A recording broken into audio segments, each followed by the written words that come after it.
Victor Altamirano and Carlos Hernandez in the flyweight division.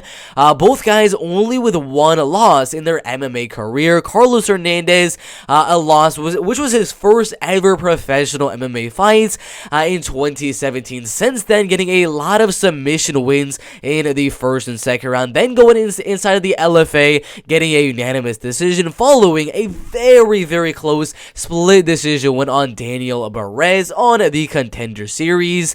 I do believe Carlos Hernandez is going to be a slightly better boxer and maybe have a little bit more power in his hands. Neither guy really has, that knockout power. You're not going to see either guy land a walk-off KO or anything like that. But in terms of who's really landing more effective and powerful shots, I would probably say Carlos Hernandez when it comes to the hands. When it comes to the kicks, the knees, more of the shots that come from the lower part of your body, Victor Altamirano definitely will have the advantage. He's got very, very solid kicks at range, body kicks, leg kicks, decent wrestling. Both guys are decent out there.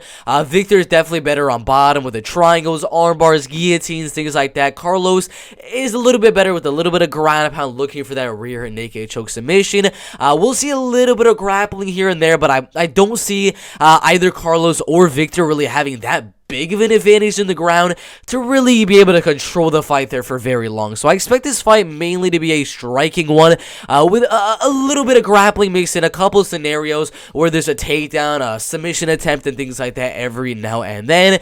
But overall, the winner of this fight is really going to be determined on who has the better striking, who's going to land more volume, who's going to land the better shots, and who's going to win the fight in the striking. And it's very, very close to decide on either guy, because Carlos Hernandez in the early rounds, I say, has a little bit of the advantage there. They got very, very solid boxing.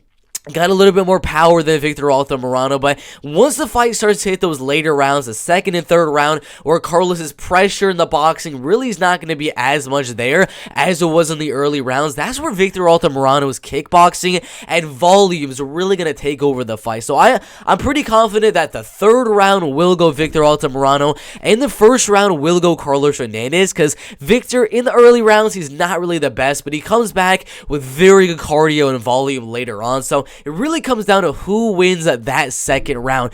It's one of those fights. Again, the odds 50-50 Tapology predictions. I have no idea how. They're 81% going Altamirano. They should be close to 50-50, but it's a very, very close fight. I can see Hernandez landing the bigger shots and the judges kind of rewarding him on that and giving him the decision, but I can see the judges also giving it to Victor based on volume and the amount of kicks that he's able to land. So it's a very close one. Not going to be one that I'm going to say, yeah, for sure Victor's going to win. For sure Carlos is going to win, because it's probably going to be a split decision or a very, very close 29-28 decision.